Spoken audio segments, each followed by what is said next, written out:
ओम नमः शिवाय। शिव कृपा योग में आपका स्वागत है। आज एक मित्र ने ऐसी जिज्ञासा जाहिर की है, वो काली जी की सिद्धि करना चाहते हैं। सुरेश इनका नाम है और ये दिल्ली में रहते हैं। और इनका कहना है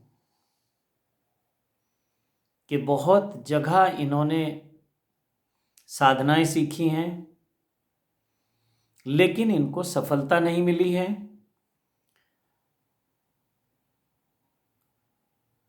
और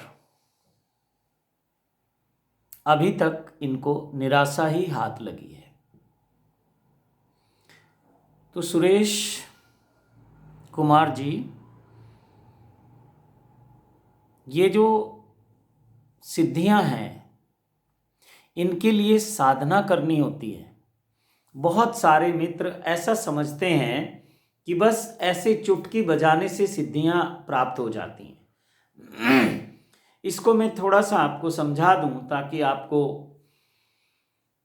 आगे आप किसी के पास भी जाओ या आप मेरे पास आओ तो आपको उन चीज़ों के बारे में समझ होनी चाहिए जो आप करना चाहते हैं। देखिए, जो भी सही गुरु होगा, सही से मतलब जो सत्यम शिवम सुंदरम के लिए कार्य करता है। बहुत सारे लोग आज धर्म के नाम पर चीटिंग कर रहे हैं, ठगी कर रहे हैं, धोखा दे रहे हैं। और ये जो सुरेश कुमार हैं, जिनकी मैंने आज ये जिज्ञासा पर बात कर रहा हूं, ये कहते हैं कि मुझे बहुत जगह चीट किया गया, पैसा ले लिया गया मेरे से और फिर अपने नंबर बंद कर दिए गए, बात ही नहीं हो पाती। और बहुत बहुत कुछ लिखा है इन्होंने, वो सब मैं यहाँ नहीं बोल सकता। तो एक तो सुरेश कुमार जी, ये समझ लो कि बिना परिश्रम के, बिना साधना के कोई सिद्धि नहीं मिलेगी।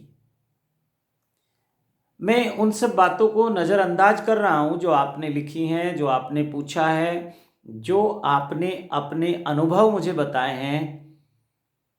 वो इतने कड़वे अनुभव हैं कि उनको शेयर नहीं किया जा सकता। लेकिन ये बहुत लोगों का अनुभव है कि सिद्धियों के नाम पर, चाहे वो महाकाली की सिद्धि हो, चाहे वो 10 महाशक्तियाँ जिनको 10 महाविद्या कहते हैं उनकी सिद्धियां हों, या और देवी देवताओं की सिद्धियां हों, वो यक्ष यक्षिणी की सिद्धियां हों, वो अप्सराओं की सिद्धियां हों, वो कर्ण पिशाचिनी की सिद्धि हो, या किसी प्रेत प्रेतनी की सिद्धि हो, या किसी भूत भूतनी की सिद्धि हो, या कोई और सिद्धियां। तो इनके नाम पर 99%, अगर मैं 99.9 कहूं तो भी गलत नहीं होगा, फिर भी मैं 1% छोड़ के चलता हूं। 99% लोग आपको धोखा देंगे। और धोखा इसलिए मिलता है, ऐसा नहीं कि वो धोखा दे रहे हैं, आप धोखा खाना चाहते हैं। आप चाहते हैं कि बस फट से हो जाए, झटफट हो जाए। तो वो लोग कहते हैं हाँ हाँ बिल्कुल हो जाएगा। बहुत सारे लोग ऐसा भी YouTube पे कह रहे हैं कि हम आपको सिद्धियां ट्रांसफर कर देंगे, आप हमें इतना पैसा दे दो। तो सिद्धियां ट्रांसफर की जा सकती हैं, लेकिन कोई गुरु अपने शिष्य को देता है।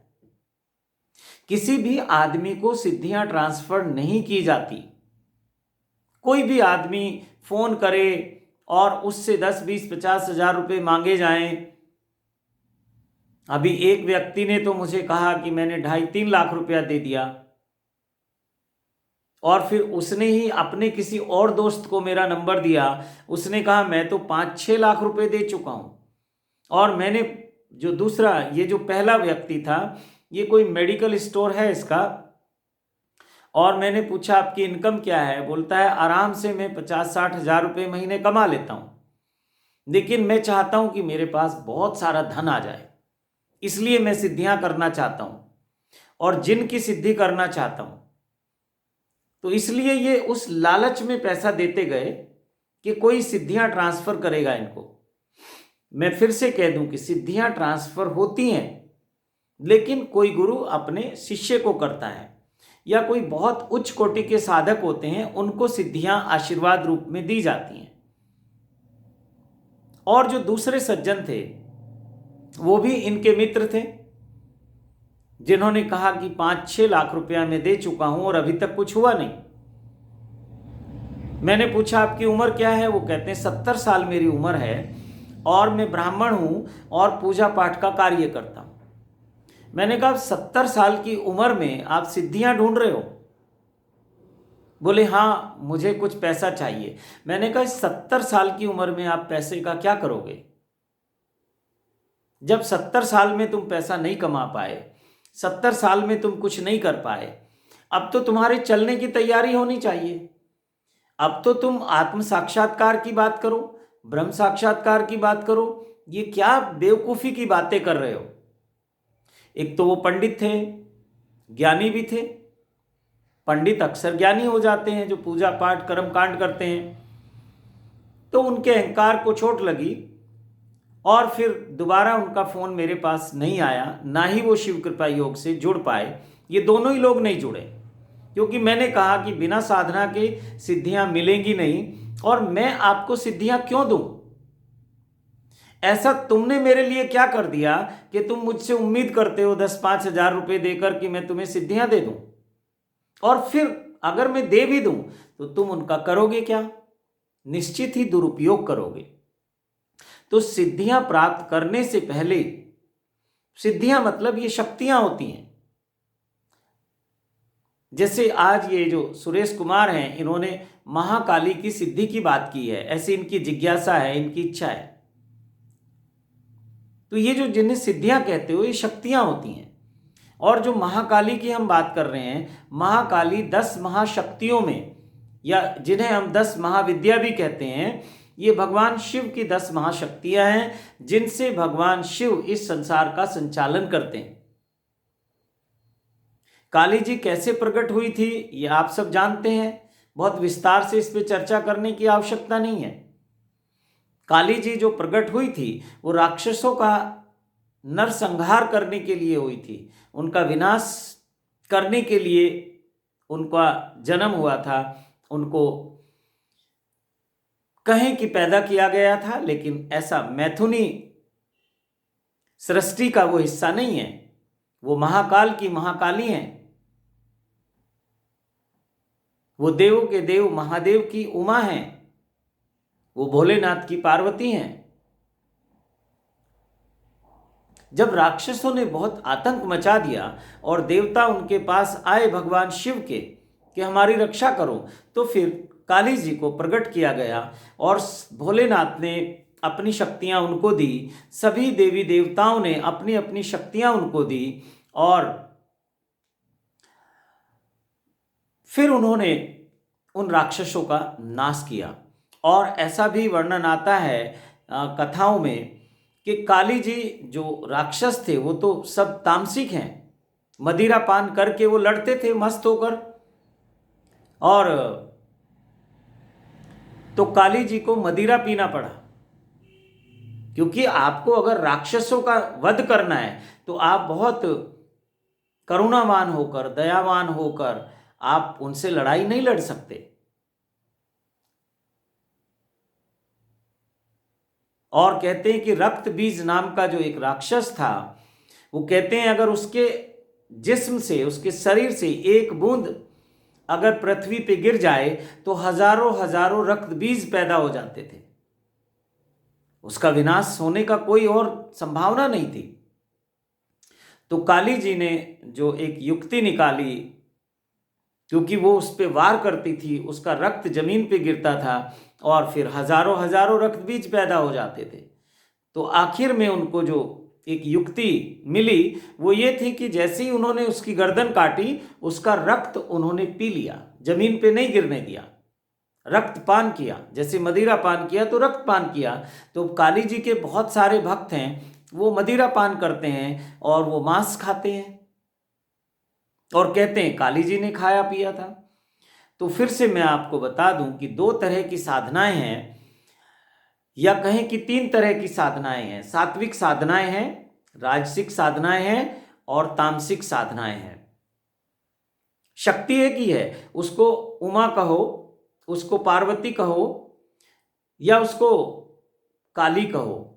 और फिर इनके बहुत बहुत सारे रूप हैं शक्तियों के। कुछ शक्तियां जो हैं वो सात्विक ग्रुप में हैं, उनकी कैटेगरी सात्विक है, कुछ की राजसिक है, कुछ की तामसिक है। तो ये साधक को चुनाव करना पड़ेगा और उस गुरु को देखना होगा कि गुरु किस परंपरा से आगे बढ़ रहा है, सात्विक साधना से, राजसिक साधना से या तामसिक साधना से। अब जैसे मेरे पास अगर तामसिक लोग आएंगे साधना करने, तो ना तो मैं मदिरा पान करता और ना मैं मांस खाता। और तामसिक साधनाओं में कहीं कहीं ये आवश्यक है, जरूरी है, इसका भोग लगता है। आप कभी पटियाला जाएं, जो पंजाब में है, वहाँ काली माता मंदिर है, वहाँ लोग मिल जाएंगे आपको, उनके हाथ में मुर्गा मिलेगा, जीवित मुर्गा, और एक शराब की बोतल मिलेगी। तो वहाँ लोग थोड़ा सा भोग लगा के और उस शराब को ले जाते हैं प्रसाद के रूप में, और जो मुर्गा है उसको वहीं चढ़ा देते हैं बलि के लिए। अभी उनको वहाँ काटने की तो परमिशन नहीं है, लेकिन वो माँ काली के नाम से उसको चढ़ा देते हैं। अब मुझे पता नहीं मंदिर में छोड़ देते हैं या घर ले जाके उसको फिर बलि देते हैं और प्रसाद रूप में उसको ग्रहण करते हैं। ऐसे ही आसाम में कामाख्या माता का मंदिर है। पहले वहाँ ऐसा बताया जाता था कि बकरे की बलि चलती थी और बकरे काटे जाते थे वहाँ, लेकिन फिर प्रशासन ने वहाँ बंद करवाया, तो आज भी वहाँ छोटे छोटे बड़े बड़े बकरे घूमते हुए मिल जाते हैं। लोग वहाँ छोड़ आते हैं कि ये हमारी तरफ से बलि है। अब बाद में वहाँ के लोग, जो पुजारी लोग हैं या कर्मचारी लोग हैं, वो अपने घर ले जाके जरूर उनको कुछ करते होंगे, नहीं तो वहाँ इतने बकरे हो जाएं कि मनुष्य को वहाँ पैर रखने की जगह ना मिले। लेकिन फिर भी बहुत सारे बकरे वहाँ मैंने घूमते हुए देखे हैं। सामने सामने तो वहाँ कोई काटता नहीं है। ऐसे ही आप उज्जैन जाएंगे तो वहाँ भैरवनाथ के मंदिर में जाएंगे तो वहाँ जैसे आपके मंदिरों के बाहर प्रसाद की दुकानें हैं, वहाँ शराब की दुकानें हैं और वहाँ शराब चढ़ाई जाती है। और ऐसा देखा है मैंने, अब वो क्या है वो तो भोलेनाथ जानते हैं, कि वो शराब उनको पिलाई जाती है भैरवनाथ को, और वो मूर्ति पीती भी है। आप एक प्लेट में शराब डाल दी जाती है और उनके मुंह से लगा दी जाती है, प्लेट खाली हो जाती है। तो ऐसा है मेरा। और मंदिरों में नारियल भी चढ़ाया जाता है, वो सात्विक बलि है, भेंट है आपकी तरफ से। नारियल जो है हमारे शीश का प्रतीक होता है, तो हम अपना शीश चढ़ा देते हैं। और जब नारियल तोड़ा जाता है तो इसका मतलब है कि हम अपने अहंकार को तोड़ देते हैं, अहंकार को छोड़ देते हैं। निरअहकार होकर जब हम उस शक्ति के चरणों में झुकते हैं तो वहाँ से आशीर्वाद मिलता है। और अगर अहंकार बना रहता है, ईगो बनी रहती है, तो फिर हम अपनी ईगो के कारण परेशान हैं, दुखी हैं। भगवान हमें दुख नहीं देता, कोई भी देवी देवता हमें दुख नहीं देता, लेकिन हमारा जो अहंकार है उसके कारण हम दुखी होते हैं। किसी दिन इस पे हम चर्चा करेंगे कि दुख कौन देता है। तो नारियल चढ़ाए जाते हैं, फल चढ़ाए जाते हैं, मिष्ठान मिठाइयाँ चढ़ाई जाती हैं, पुष्प चढ़ाए जाते हैं, फूलों की मालाएं चढ़ाई जाती हैं। तो ये सात्विक और राजसिक शक्तियां हैं। तो सबसे पहले आपको चुनाव करना होगा कि आप कैसी साधना करना चाहते हैं। मैं आपको सब साधनाएं बता सकता हूं, लेकिन तामसिक साधनाओं से आप जितना बचेंगे उतना अच्छा है। हमेशा तामसिक साधनाएं करने वाले जो भी भक्त हैं, साधक हैं,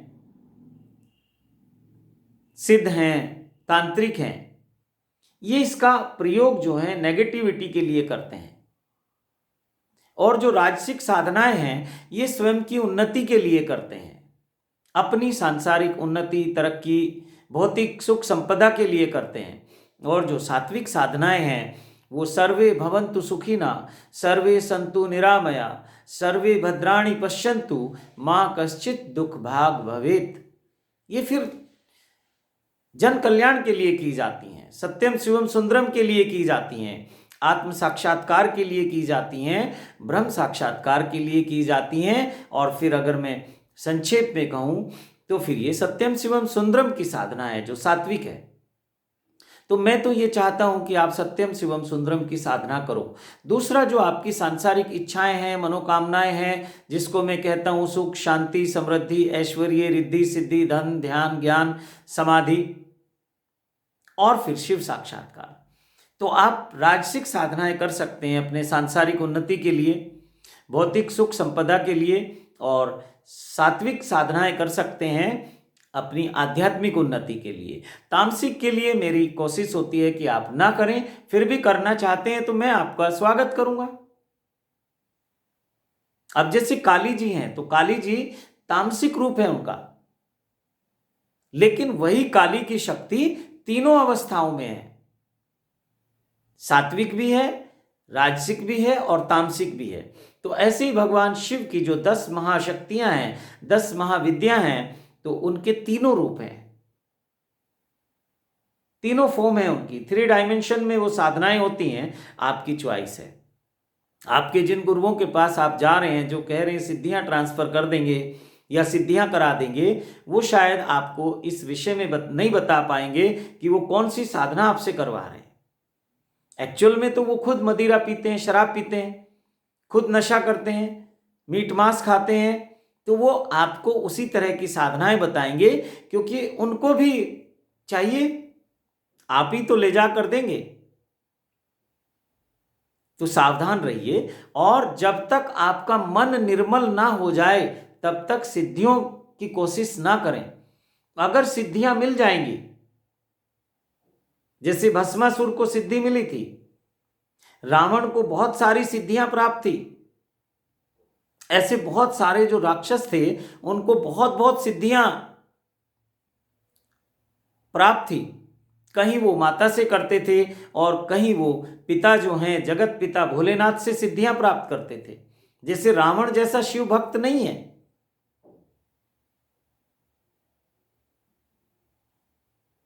रावण जिस विधि विधान से पूजा करता था, भोलेनाथ प्रसन्न हो जाते थे।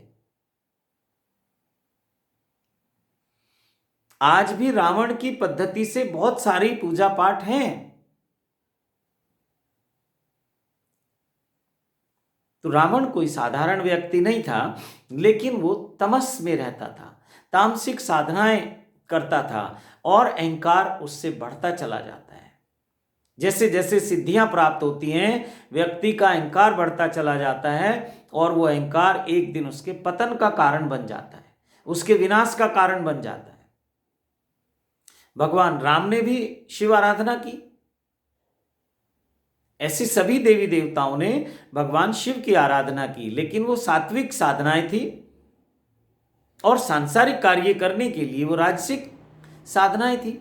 तो आप ये चुनाव कर लें सबसे पहले कि आप कौन सी साधना करना चाहते हो। मैं तीनों करा सकता हूं और तीनों प्रकार की सिद्धियां आपको प्राप्त हो सकती हैं, लेकिन बिना साधना के, बिना परिश्रम के नहीं होगा। हाँ, अगर आपका मन निर्मल है और आप सत्यम शिवम सुंदरम के लिए, लोक कल्याण के लिए, स्वयं के कल्याण के लिए, आत्म साक्षात्कार के लिए, ब्रह्म साक्षात्कार के लिए, सत्यम शिवम सुंदरम के मार्ग पे चलने के लिए सिद्धियां चाहते हैं, उन शक्तियों की सहायता चाहते हैं, तो मैं आपको ट्रांसफर कर सकता हूं। लेकिन ये पता कैसे लगेगा? अब आप मुझे फोन करें और कहें मैं तो सत्यम शिवम सुंदरम के लिए करना चाहता हूं, नहीं, जब तक आप मुझसे मिलेंगे नहीं, जब तक मैं आपके भीतर झांक के देखूंगा नहीं, मुझे पता नहीं चलेगा। हाँ, आप मेरे सामने बैठेंगे तो मैं आपके विचारों को पढ़ सकता हूं, आपके ओरा को देख के मैं पहचान लूंगा कि आप किस तरह के व्यक्ति हैं। आपके बोलने से कुछ नहीं होगा, आपको देखने से मुझे पता चल जाएगा। जैसे ही आपका और मेरा ओरा मैच होगा, मुझे सब पता चल जाएगा। जैसे ही मैं आपके भीतर, ये शक्तिपात के दौरान की प्रक्रिया बता रहा हूं, जैसे ही मैं आपके भीतर झांकूंगा, मैं देख लूंगा, आपके जन्मों जन्मों को मैं देख सकता हूं। आप कितना भी झूठ बोलेंगे लेकिन मुझे पता चल जाएगा, मैं आपके विचारों को पढ़ सकता हूं। और ये सब साधना करते करते ये सिद्धियां आपको प्राप्त हो जाती हैं। और मैं दूर बैठे हुए व्यक्ति को वॉइस रीडिंग से, उसकी आवाज सुन के बता सकता हूं कि इसके मन में क्या चल रहा है। तो इसलिए आप मुझसे झूठ मत बोलना। मुझसे बहुत लोग कहते हैं कि साधना में क्या क्या नियम है। मैं उनसे कहता हूं कोई नियम नहीं है, जैसा आपका जीवन चल रहा है बस आप साधना को उसमें जोड़ दीजिए। वो कहते हैं हम तो मीट मांस शराब सब खाते पीते हैं। मैं कहता हूं खाइए, मेरी तरफ से कोई शर्त नहीं है। लेकिन जिस दिन आपके भीतर से आपकी आत्मा की आवाज आ जाए कि अब मांस नहीं खाना, उस दिन छोड़ देना, और छोड़ने में प्रॉब्लम नहीं होगी। जिस दिन आपके भीतर से आपकी आत्मा की आवाज आ जाए कि मुझे शराब नहीं पीना, उस दिन छोड़ देना। मैं कोई शर्तें नहीं लगाता। और बहुत लोगों की शराब छूट गई, बहुत लोगों का मीट मांस अंडा छूट गया साधना से। क्योंकि जब आप साधना करेंगे आपका मन निर्मल हो जाएगा। और संतों ने तो यहां तक कहा, जैसे कबीर साहब का वचन है कि कबीरा मन निर्मल भया जैसे गंगा नीर, पीछे पीछे हरि फिरे कहत कबीर कबीर। वो सिद्धियां, वो शक्तियां, वो ये सब ईश्वरीय शक्तियां हैं, वो सब तुम्हारे पीछे पीछे आती हैं। वो पूछती हैं कि हम कैसे आपकी सहायता करें, हम आपके लिए क्या सेवा कर सकते हैं। लेकिन ये साधना से होता है। मन निर्मल बिना साधना के नहीं होता। मन में बहुत सारा मैल है, बहुत सारे छल कपट धोखा झूठ सच सब कुछ उसमें है। क्योंकि उसका कारण है, आपके भीतर काम है, क्रोध है, लोभ है, मोह है, ईर्ष्या है, द्वेष है, अहंकार है। ये सब मन को दूषित कर देते हैं। लेकिन साधना से आपका काम, क्रोध, लोभ, मोह, ईर्ष्या, द्वेष और अहंकार ये सब शुद्ध हो जाता है। जब अहंकार शुद्ध होता है, जब अहंकार दूषित होता है तो अभिमान कहलाता है, और जब अहंकार शुद्ध हो जाता है तो स्वाभिमान कहलाता है। रहेगा वो, भगवान कृष्ण में भी था, और वो जो उनका भाई शिशुपाल था उसमें भी था। लेकिन शिशुपाल में अभिमान था और कृष्ण भगवान में स्वाभिमान था। इसलिए भगवान कृष्ण ने उसको 100 बार वार्निंग दी, 100 बार समय दिया, 100 बार माफ किया, और कहा कि शिशुपाल अगर तुम बार बार मेरा अपमान करोगे तो मैं 100 बार माफ करूंगा, उसके बाद नहीं। और यही हुआ कि जैसे ही उसने 101वीं बार फिर वही गलती की तो भगवान का सुदर्शन चक्र चला और उसकी गर्दन अलग हो गई धड़ से। तो ऐसा नहीं सोचना कि साधक के पास स्वाभिमान नहीं होता, ज्यादा होता है। अभिमानी व्यक्ति की जो रीढ़ है ना, जो स्पाइनल कोड है, वो स्ट्रेट नहीं होती, वो झुक जाती है। वो मौका देख के कभी गिड़गिड़ाने लगेगा, कभी अकड़ने लगेगा। लेकिन स्वाभिमानी व्यक्ति अपने स्वाभिमान के लिए जीता है। अगर मौत भी आ जाए तो वो स्वीकार है। अगर जीवन भर की कमाई भी जाती है तो वो अपने स्वाभिमान को बचाएगा, उस रुपए पैसे धन दौलत को नहीं बचाएगा। और ऐसा नहीं कि ध्यानी व्यक्ति जो है नपुंसक हो जाता है, नहीं, उसका काम उसके कंट्रोल में होता है। जब वो चाहे तो काम केंद्र पे आ सकता है, और जब वो चाहे तो काम केंद्र से दूर रहेगा। लेकिन जो व्यक्ति बलात्कार करते हैं ये काम के वशीभूत हैं। काम ऊर्जा जब इनके ऊपर सवार होती है तो ये कुछ भी कर गुजरते हैं। ये किसी का बलात्कार तक कर सकते हैं, होते हैं, आप देख रहे हैं। और सरकारें बड़ी बड़ी सजाएं दे रही हैं, कंट्रोल नहीं हो रहा है, उसका कारण है कुछ। और हमारी आज शिक्षा पद्धति में साधना तो समाप्ति हो गई है। पहले जो गुरुकुल थे, जब ऋषियों के यहाँ शिक्षा दी जाती थी तो उसमें दोनों तरह की शिक्षा होती थी, सांसारिक भी और आध्यात्मिक भी। तो पहले नहीं सुना होगा आपने कि बलात्कार होते हैं, छेड़छाड़ होते हैं, अश्लीलता होती है। लेकिन आज ये बहुत हो रहा है, क्योंकि आध्यात्मिक शिक्षा अब नहीं दी जा रही है। और ऐसे सजाएं आप देते रहो। जब वो काम के वशीभूत होता है, काम ऊर्जा का प्रकोप इतना बढ़ जाता है, तो व्यक्ति का जो मस्तिष्क है वो काम करना बंद कर देता है, वो अंधा हो जाता है। काम का आवेग इतना तेज होता है कि वो अंधा हो जाता है और उस काम के आवेग में वो कुछ भी कर गुजरता है। तो ऐसे ही काम की बात है, क्रोध की बात है, लोभ की बात है, मोह की बात है, ईर्ष्या की बात है, द्वेष की बात है, अहंकार की, तो ये सब शुद्ध फॉर्म में आपके पास रहते हैं, वो शुद्ध हो जाते हैं, मन शुद्ध हो जाता है। तो उसी को कबीर साहब ने कहा है कि कबीरा मन निर्मल भया, जैसे गंगा नीर, पीछे पीछे हरि फिरे, कहत कबीर कबीर। तो सुरेश कुमार जी और भी बहुत सारे अन्य मित्र सिद्धियों के लिए फ़ोन करते हैं। सिद्धियां मिलेंगी आपको अगर आप साधना करेंगे, और सिद्धियां ट्रांसफर हो जाएंगी आपको अगर आप पात्र हैं, आप योग्य हैं, आप में वो एबिलिटी है, आप एबल हैं। योग्य को दिया जाता है। बहुत सारे लोग कहते हैं हम गरीब हैं, अभी तुम धन को संभाल नहीं सकते, उसके योग्य नहीं हो। और जो व्यक्ति योग्य है उसको धन दे दिया जाता है, पद दे दिया जाता है, प्रतिष्ठा दे दी जाती है। लेकिन जो उसके योग्य नहीं है उसको नहीं मिलता इस संसार में। तो अपनी योग्यता को बढ़ाओ, अपनी पात्रता को बढ़ाओ, अपनी एबिलिटी को बढ़ाओ, तो सिद्धियां प्राप्त हो सकती हैं। लेकिन साधना से गुजरना होगा, और अगर आप साधना करना चाहते हैं तो शिव कृपा योग आपका स्वागत करता है। शिव कृपा योग जो है ये सिद्धों का मार्ग है। शिव कृपा योग को सिद्धों का आशीर्वाद प्राप्त है, अनेक अनेक सिद्धों का आशीर्वाद प्राप्त है। और जब आप साधना करते हैं शिव कृपा योग के साथ जुड़कर, तो अनेक अनेक सिद्धों का आशीर्वाद आपको मिलता है, उनका मार्गदर्शन मिलता है, और आप सत्यम शिवम सुंदरम के मार्ग पे चलते हैं। तो अपनी वाणी को यहीं विराम देता हूँ, और शिव कृपा योग से जुड़ने के लिए, सत्यम शिवम सुंदरम के मार्ग पे चलने के लिए मैं आप सबको इनवाइट करता हूँ, आमंत्रित करता हूँ, और इसी के साथ अपनी वाणी को विराम देता हूँ। आप सबको बहुत बहुत शुभकामनाएं देता हूँ, बहुत बहुत प्रणाम करता हूँ। मेरे महादेव के, महादेवी के, सभी देव शक्तियों के, सभी सिद्धों के, सभी सिद्ध संतों के, सभी सिद्ध गुरुओं के कोटि कोटि आशीर्वाद आपको देता हूँ। ओम नमः शिवाय, ओम नमः शिवाय, ओम नमः शिवाय।